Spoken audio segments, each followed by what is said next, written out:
बांग्लादेश के रिश्तों के बीच एक नया विवाद सामने आया।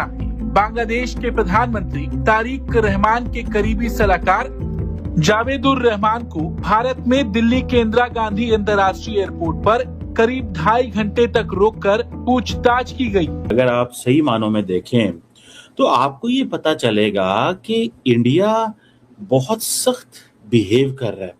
इस भाई साहब को उन्होंने रोक लिया, उन्होंने कहा तुसी किथे चले हो, ਤੁਹਾਨੂੰ किन्ने सद्या है, तो तुसी क्यों आए हो। मुझे मजा पता किस चीज का आया। हसीना वाजिद को इंडियंस कहते हैं जाने नहीं देंगे। कोई माई का लाल बांग्लादेश में आके हसीना वाजिद को नहीं कह सकता कि हमें दो।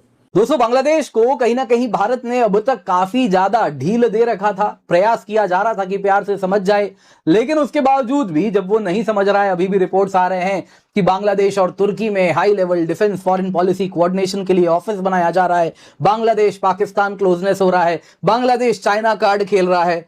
तो क्लियरली कहीं ना कहीं भारत भी अब अपनी पॉलिसी बदल रहा है। अब दोस्तों, इसमें एक ऐसी बात हुई है जिसके वजह से पूरे बांग्लादेश में हाय तौबा मचा हुआ है। इसमें बांग्लादेश के जो तारिकुर रहमान के एडवाइजर है ज़हीदुर रहमान, जैसे ही वो भारत के अंदर एंटर करते हैं, जो हमारा सिक्योरिटी प्रोटोकॉल है वो एक्टिवेट हो जाता है। क्योंकि इनका जो नाम अगर जैसे ही सिस्टम में फीड होता है, इमीडिएटली इमरजेंसी अलर्ट आ जाता है। और इस इमरजेंसी अलर्ट का मतलब ये है कि इनको डिटेन किया जाना चाहिए। तो भारत सरकार ने इनको डिटेन किया। 2 से 2.5 घंटे की एक तरह से पूछताछ ने आखिरकार बांग्लादेश को मजीद टफ टाइम देना शुरू कर दिया। और वो टफ टाइम कैसे देना शुरू किया है कि अगर आप सही मानों में देखें तो आपको ये पता चलेगा कि इंडिया बहुत सख्त बिहेव कर रहा है। डॉक्टर जावेदुर रहमान है, इंडिया के अंदर आए थे और adviser on policy strategy information and broadcasting to Bangladesh prime minister Tarique Rahman.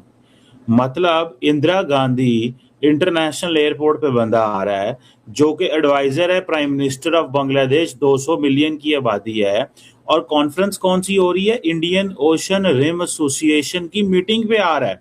मतलब यू नीड, आप नेबरहुड फर्स्ट पॉलिसी कहते हैं, क्या कहते हैं, नेबरहुड फर्स्ट पॉलिसी, यानी कि आप अपने नेबर्स को बहुत करीब रखना चाहते हैं अपने। लेकिन इस भाई साहब को उन्होंने रोक लिया, उन्होंने कहा तुसी किथे चले हो, ਤੁਹਾਨੂੰ किन्ने सद्या है, तो तुसी क्यों आए हो। मुझे मजा पता किस चीज का आया। हसीना वाजिद को इंडियंस कहते हैं जाने नहीं देंगे। कोई माई का लाल बांग्लादेश में आके हसीना वाजिद को नहीं कह सकता कि हमें दो।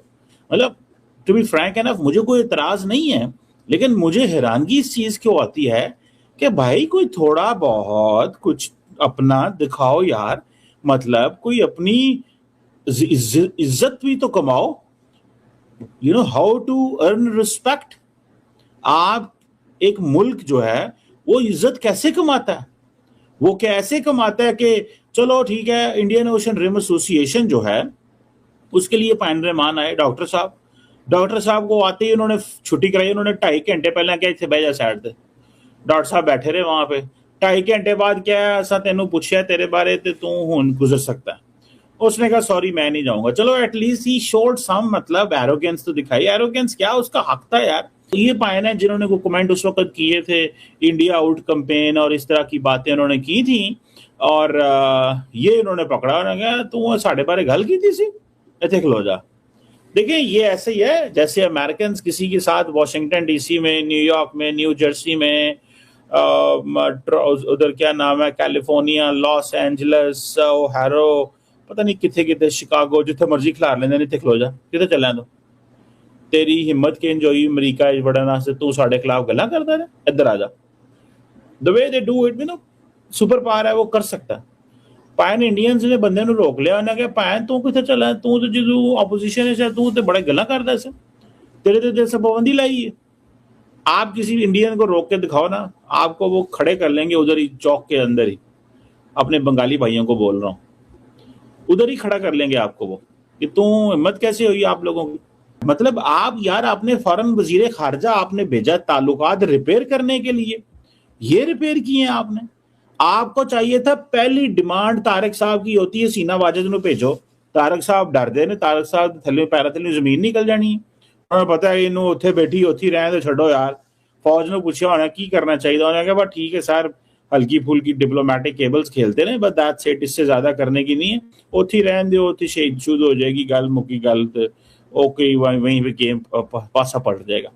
मोदी जी को हटाने के लिए या रुकवाने के लिए एक पूरी मुहिम है जो अमेरिका में शुरू हो गई। इसके साथ साथ जो इंडियन मीडिया है, ऑपोजिशन है, उसको भी एक्टिवेट कर दिया गया है कि इस किस तरह से मोदी जी की जो पॉलिसीज हैं उसको कैसे रुकवाना है। रीजन क्या है? रीजन है कि मोदी जी भी पंगे लेने से हटते नहीं है। अब यूएसए के अंदर एक मंशा थी, एक माइंडसेट था कि वो पैसे के साथ भारत को या भारत के अंदर हर चीज को वो खरीद सकते हैं। They were right also and they were wrong also. Right इसलिए क्योंकि हिस्टोरिकली वो भारत में ये काम करते रहे, कांग्रेस को वो खरीदते रहे और यहां पर हमारी तरक्की को रुकवाते रहे। रॉन्ग इसलिए है क्योंकि भारत ने पहली बार अपने लॉज को खुद अपने कंट्री में बनाना शुरू कर दिया और ये एक एब्सोल्यूट पैनिक है वॉशिंगटन के अंदर। वहां पे जो पॉलिटिशियंस हैं वो सारे के सारे रिपब्लिकन्स एंड डेमोक्रेट्स जो दोनों एक दूसरे की आंख में आंख डाल के बात भी करते नहीं है, वो सारे यूनाइट हो गए हैं। और डोनाल्ड ट्रंप को क्या बोल रहे हैं? आप इंटरवीन कीजिए, G7 की मीटिंग में आप मोदी जी को मिलने वाले हैं, आप मोदी जी को रोकिए। रीजन क्या है? रीजन ये है कि एक तो नरेंद्र मोदी जी वो कहते हैं कि मेरे कंट्री के लॉज मैं खुद बनाऊंगा, और उन्होंने इनका जो सप्लाई चेन है, पैसे भेजने का रास्ता भारत में जिसको यूज किया जाता है यहां पर जिहाद का काम करने के लिए या तरक्की को रोकने के लिए, उस पाइपलाइन को कट करने का हमने